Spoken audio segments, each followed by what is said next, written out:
Greetings, scholars, and welcome to week 4.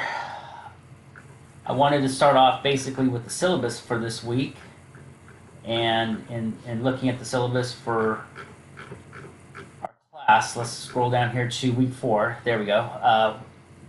Week 4 starts with reading chapters 8, 9, and 10, discussion thread number 4, hot topic number 4, and quiz number 2. And the reason why I wanted to bring this up is because I wanted you to also look at week 8.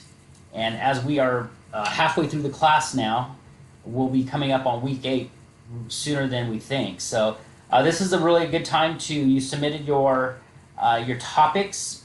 So now we need to move forward, and I suggest to you is that if you can get to your paper and your PowerPoint, if you could just do basically 1 to 2 slides a day or a week, and then do at least 2 typed pages per week. That's going to help ease the stress when it gets down to submitting, because you'll want to make sure that you provide ample time to edit as well as proofread it so that you can reduce those errors. You can see that your research paper with presentation is 180 points. So as we go back to our learning activities for week 4, let's open it up. And once again, my view is a lot different than your view, so don't panic or you see the color or anything like that. Like I said, this is just on my end of it. So basically, I inserted another video from Jocko. It's basically Pawn. It just kind of enlightens you to think about how we have it here in the States and how fortunate and how blessed we are to be able to attend university here at CBU and further our education. So it's just about a 4.5 minute video, but it's pretty good. Also, too, your reading assignment this week is Public Personnel Management by Dresang, and you have chapters 8, 9, and 10. And I'll just kind of give you some advice here. Is chapter 8 is something that you should probably really pay attention to and make notes on. Next, we go into the PowerPoint, and I have the PowerPoint here. It's ready to go. And then also, too, you'll see that your actual discussion thread number 4 is basically as well as on position versus person. So if you open up your PowerPoint, you'd see right here, slide 7. It talks about position versus person. Why is it important to focus on positions as distinct from the people who are in the positions? And if you kind of just think from it from simplistic reasons, is that basically the job description is that, and that's what we have to fit ourselves into. So that's why you train, you educate, and you prepare yourself for such positions whenever you're trying to apply for a job. So you have a position description. So think about this class as an HR director or an HR employee, and how they have to develop these descriptions and how they have to be specific. It talks about the title, the work activities and procedures, work location, your social environment, conditions of employment, and career opportunities. So these are all things that if you think about not from like trying to get hired, but you're doing the hiring, you'll kind of maybe understand it a little bit better. Also, too, review the position analysis exercise on page 157 and 160. And then you're maintaining classification systems.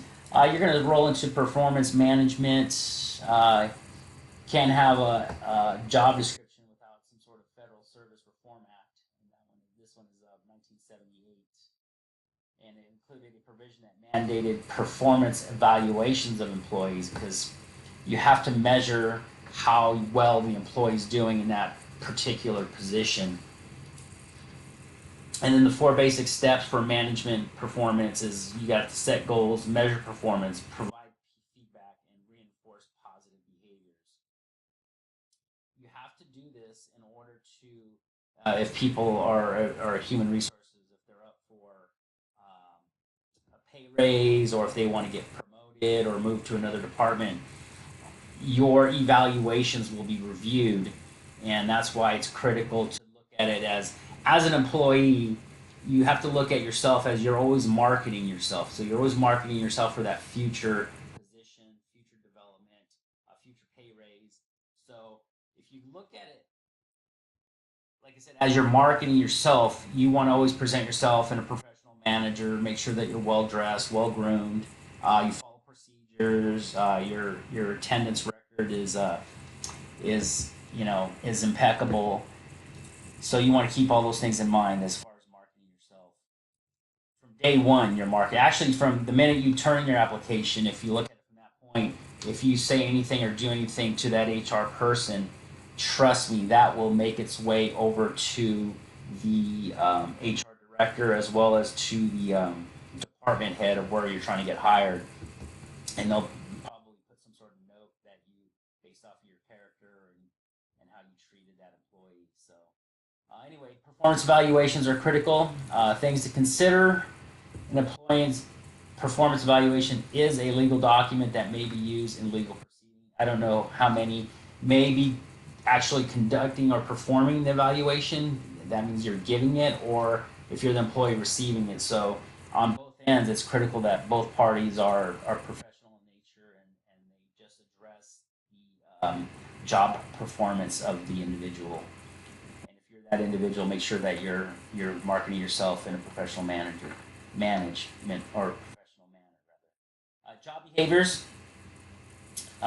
Next thing you're going to go into employee response. You always have, as an employee, you always have these response to, make a claim against the evaluation, whether you believe it or not. That's why it's always good to keep a journal of your work performance throughout the year. Talk about the highs and the lows, and particularly positions or events that occurred and you were maybe placed in a situation that didn't feel comfortable. How you handled it, because those are always going to come out later. You'll be asked in future interviews, so it's always good to keep a journal.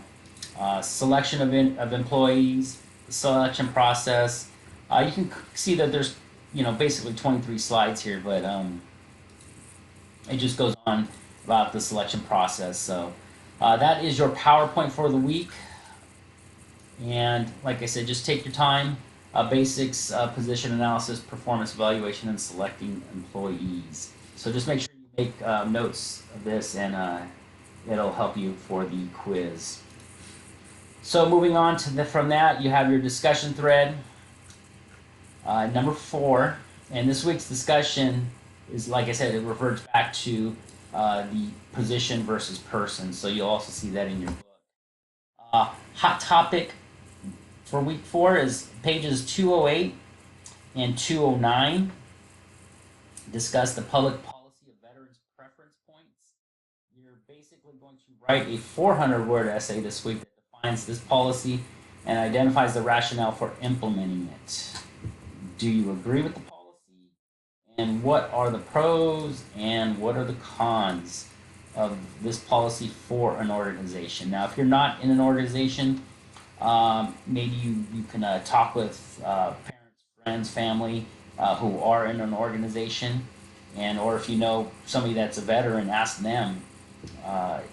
It's always good to get somebody that's actually in the field of the question to kind of get some better information on it. So also too, and then rounding it out this week, you're going to have quiz number 2, and it covers chapters 5, 6, 7, and 8 for your quiz. There are 15 questions on the quiz. Something that you're going to want to watch is chapter 8, and pay particular attention to searching out advantages and disadvantages of defining like position classifications.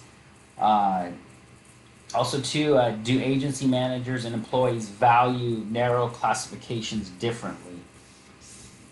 Those are 2 topics that you might want to pay attention to and do some research for. Once again, it's the advantages and disadvantages of defining position classifications narrowly, and do agency managers / employees value narrow classifications differently? Also, too, you always have a theorist, and it's always good to make notes of them when you read them in your book, because in here at the university, theory and theorists are key to organizing your thoughts and defining